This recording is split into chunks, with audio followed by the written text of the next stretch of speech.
ঠিক আছে, বোঝা গেছে রুলসটা?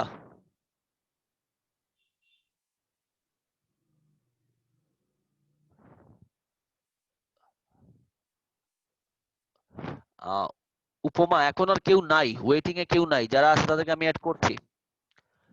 ঠিক আছে, আর তোমাদের ফর ইউর কাইন্ড ইনফরমেশন আমি তোমাদের সবাইকে একটা কথা বারবার বলি, দেখো, whether it is offline or online, you are nothing but a student. তুমি অফলাইনে হোক বা অনলাইনে হোক, মানে তোমার তোমার টিচারের সাথে তোমার ক্লাস, তোমাকে অবশ্যই পাংচুয়াল হইতে হবে। যে তোমার ক্লাসটা 11টায়, সেই জায়গায় যদি আমি 11টায় উপস্থিত হইতে পারি, এখন তুমি আসতেছো 11টা 10-এ 11টা 20-এ, হ্যাঁ যাদের প্রবলেম সেটা আমরা মেনে নিতে পারি, অনেকেরই প্রবলেম থাকে, বাট ইচ্ছে করে যদি এরকম হয় যে ইন্টেনশনালি কেউ আসবে 15 মিনিট পরে 20 মিনিট পরে, এটা কিন্তু একটু এম্বারাসিং লাগে ক্লাসে। কারণ আমাদের যত প্রবলেমই হোক আমরা কিন্তু ট্রাই করি আমরা টাইম মতো ক্লাসে জয়েন করার, তাই না? সো এটা একটু প্লিজ এজ এ স্টুডেন্ট তোমাদেরকে অবশ্যই করতে হবে, তোমাদেরকে ইন টাইম ক্লাসে জয়েন করতে হবে। আমি রিয়েলি এই এই ব্যাপারে একটু বেশি কি বলবো স্ট্রিক্ট। আচ্ছা, এই গেল একটা রুলস। দেখো, আহ, এই জিনিসটাও যেমন রুল নাম্বার 9টাও তোমাদের জানার কথা, তোমরা এটা পড়ে ফেলছো। It is time or it is high time, wish অথবা ফ্যান্সি থাকলে সেটা সেই ক্ষেত্রে আমাদেরকে পরের অংশে পাস্ট ইনডিফিনিট ইউজ করতে হয়। কিন্তু এই জায়গার মধ্যে একটা স্ট্রাকচারে, যেমন ধরো ইট ইজ হাই টাইমের পরে আমরা সবসময় পাস্ট ফর্ম ইউজ করি, কিন্তু কিছু কিছু ক্ষেত্রে দেখবা ইট ইজ হাই টাইমের পরে যদি আমি ইনফিনিটিভ টু ইউজ করে ফেলি, সেই ক্ষেত্রে আবার সেটা প্রেজেন্ট ফর্ম হয়ে যায়। এটাও তোমাদের মাথায় রাখতে হবে যে ইট ইজ হাই টাইমের পরে টু দেয়া আছে কিনা। যদি টু না দেয়া থাকে, শুধুমাত্র ইট ইজ হাই টাইম অথবা ইট ইজ টাইম থাকে, সেই ক্ষেত্রে আমি অবশ্যই কি করব, আমি মূল ভার্বের পাস্ট ফর্ম বসাবো। কিন্তু যদি ইট ইজ টাইমের পরে টু দেয়া থাকে, তাহলে সেটা অবশ্যই আমাকে প্রেজেন্ট ফর্মে লিখতে হবে। ঠিক আছে, অথবা কোন সেন্টেন্সে যদি উইশ থাকে অথবা ফ্যান্সি থাকে, উইশ থাকলে আমরা কি বলি দেখো, I wish I were a poet, I wish I were a king of a country. অর্থাৎ উইশ থাকার কারণেও পরের অংশে আমাকে অবশ্যই পাস্ট টেন্সে নিয়ে যেতে হবে। ইমাজিনেশনের ক্ষেত্রে একটা জিনিস সবসময় মনে রাখবা, যে নরমালি আমরা আই এর সাথে অক্সিলারি কি বসাই? নরমালি পাস্ট টেন্সে আই এর সাথে অক্সিলারি কি বসাই রে? লিখে বলতে পারো আমাকে কেউ একজন। যখন আমরা আই ইউজ করি ওয়াজ। বাট খেয়াল করে দেখো, যখনই সেটা ইমাজিনেশন কোনো কিছু হবে, মানে যদি আমি পাখি হতাম, ইফাই, এখন আমি এই জায়গায় যদি ইফাই ওয়াজ এ বার্ড বলি, তাহলে আমার অ্যান্সারটা হবে না, কারণ ইমাজিনেশনের ক্ষেত্রে সেই ক্ষেত্রে আমাকে আই এর সাথে ওয়্যার ইউজ করতে হবে, হি এর সাথেও ওয়্যার ইউজ করতে হবে। তাহলে আমাকে কি বলতে হবে দেখো, if I were a bird, অর্থাৎ ওই জায়গায় গিয়ে শুধুমাত্র আই এর সাথে ওয়্যার ইউজ করতে হয়, আদারওয়াইজ সেটা ওয়াজই থাকে। তার মানে কি, I wish I were a bird, এই জায়গায় আমি যদি বলি I wish I was a bird, তাহলে আমার অ্যান্সারটা হবে না, কারণ রাইট ফর্ম ভার্বের ক্ষেত্রে সেটা হয় নাই। ইমাজিনেশন হইলে সেই ক্ষেত্রে আমাকে ওয়্যার ইউজ করতে হবে। এটা এটা সবার জানা আছে তো, যে আই এর সাথে কখন ওয়্যার ইউজ করতে হয়। ওকে, ওকে, দ্যাটস গুড।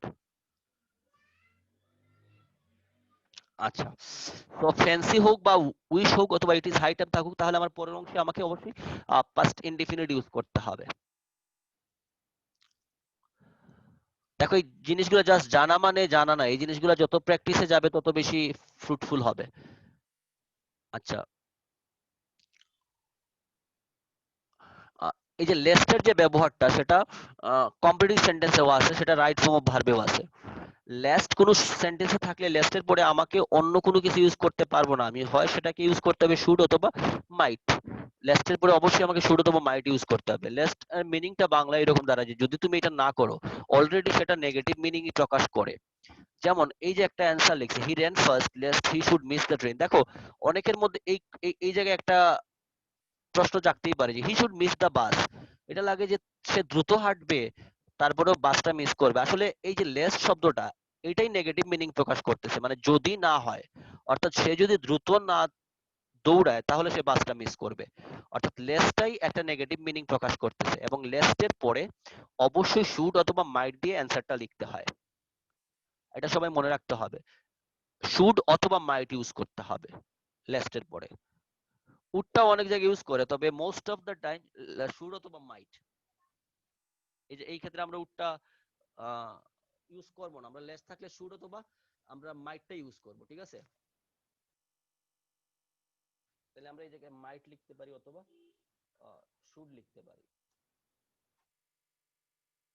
ওকে, আচ্ছা পরেরটা আর বলবো না, সেটা তোমাদের জানা আছে।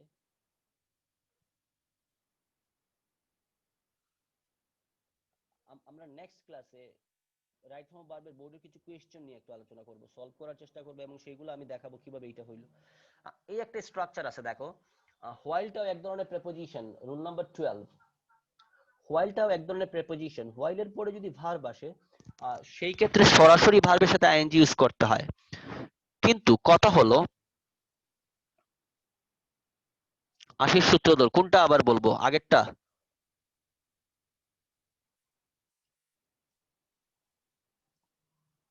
আচ্ছা ভিডিওটা আমি দিব, ভিডিওটা আবার দেখে নিও, যাদের প্রবলেম হবে আমি ভিডিওটা আবার দিব, একটু দেখে নিও।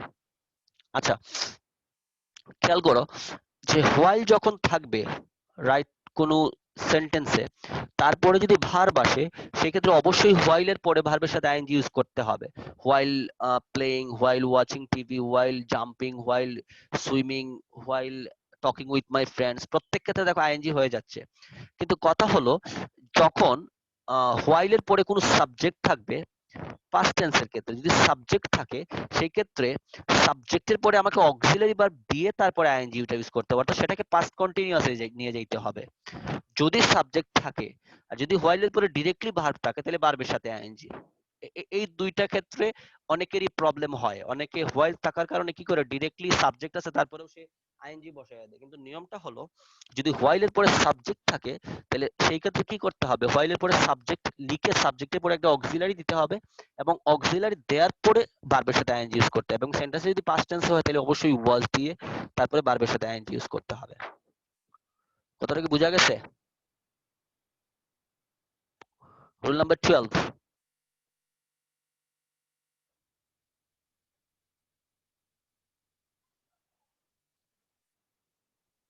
ওকে, তারপরে দেখো কোনো সেন্টেন্সে যদি হ্যাভিং শব্দটা থাকে অথবা গেট থাকে অথবা টু বি বলতেছে, আমরা জানি most of the time modal auxiliary যেগুলা ক্যান, কুড, শেল, শুড, মে, মাইট, এগুলার পরে মূল ভার্বে প্রেজেন্ট ফর্ম বসে।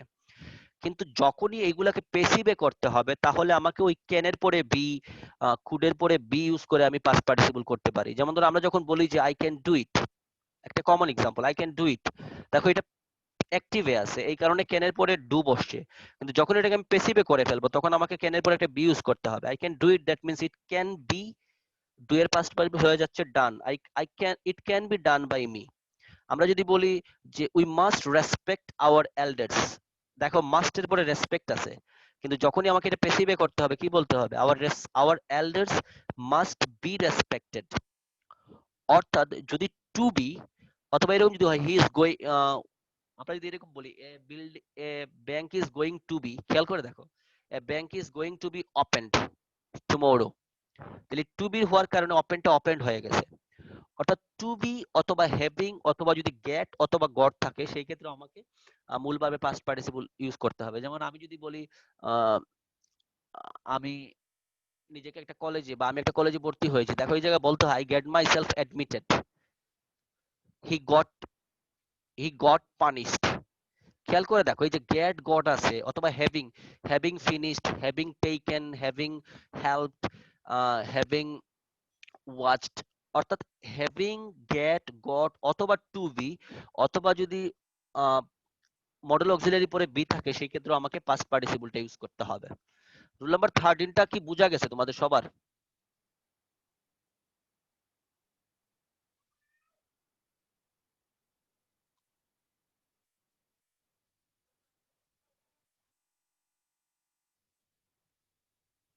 গুড।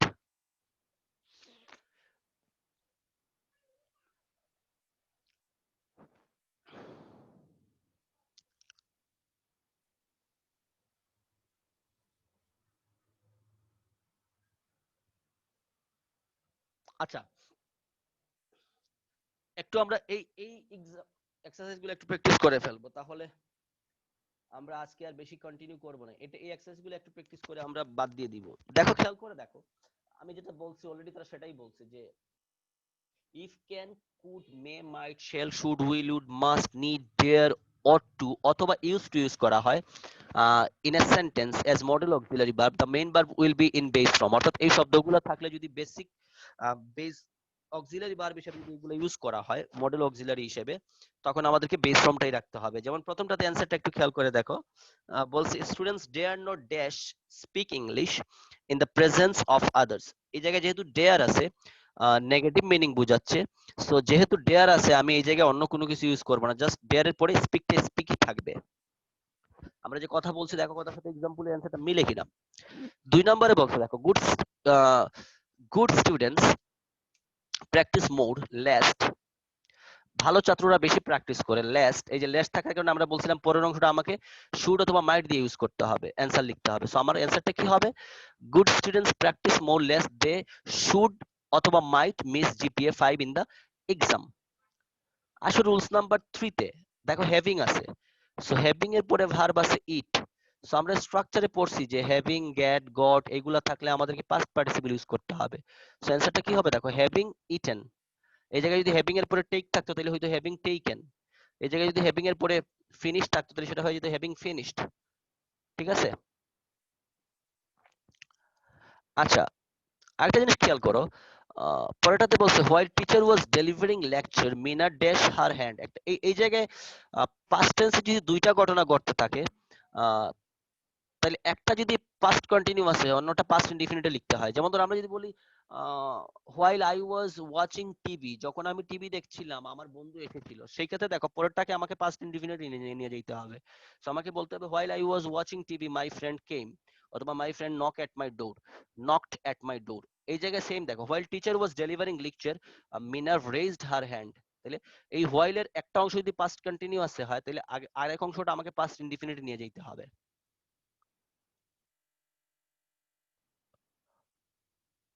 এই 4 নাম্বারটা কি তোমাদের আগে জানা ছিল যে দুইটা যখন পাস্টে ঘটনা ঘটবে, একটা যদি চলমান থাকে আর একটা পাস্ট ইনডিফিনিটে লিখতে হবে?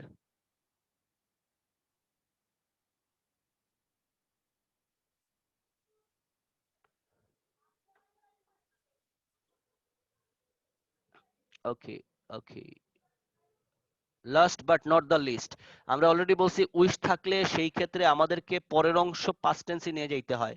সো ক্যানটা ইনডিরেক্টলি ইন ফিউচার অথবা ক্যানের পাস্ট হিসেবে আমরা যেটা ইউজ করতে পারি সেটা হলো could. So I wish I could be child, I could B a child again, I wish I could B a child again. খেয়াল করে দেখো এই জায়গায় উইশ আছে, এই কারণে ক্যানটা কুড হয়ে যাবে।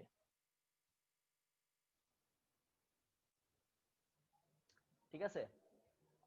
আরো কিছু বেসিক রুলস আছে যেগুলো আমরা most probably if if it is possible in my next class I will discuss about it.